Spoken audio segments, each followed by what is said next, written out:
5 minutos del Espíritu Santo. 2 de septiembre.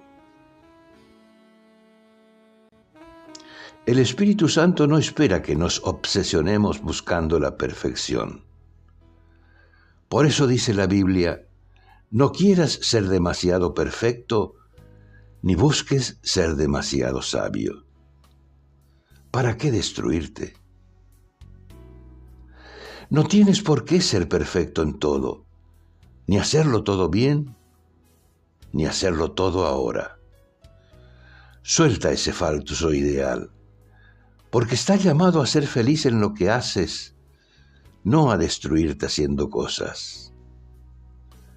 La base de todo cambio está en aceptarse serenamente a uno mismo. Eso brinda una calma interior para descubrir los pequeños pasos que podemos dar sin destruirnos. No conviene dar lugar a los reproches interiores que terminan bloqueando todo posible crecimiento. Porque no es cierto que si no cambias ese defecto, no sirves para nada. Ese cambio puede ser importante, pero mientras no lo logres, hay muchas cosas bellas que puedes hacer. Tampoco es cierto que nunca vas a cambiar. El cambio llegará en el momento justo. Pero si te desprecias y te lastimas, no te preparas para recibirlo. Vivir culpándose a uno mismo no sirve para nada. No nos estimula ni nos ayuda a cambiar. El Espíritu Santo no quiere sentimientos de culpa, sino buenos deseos.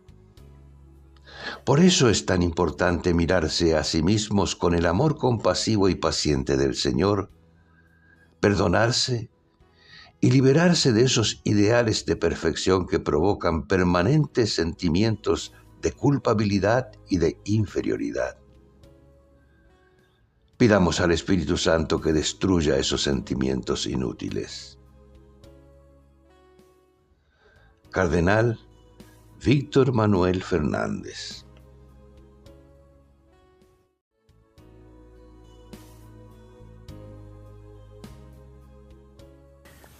¿Te gustó el video? Danos un like, un dedito hacia arriba porque te gustó. Suscríbete al canal y no dejes de tocar la campanilla, así te avisaremos cada vez que subimos un video.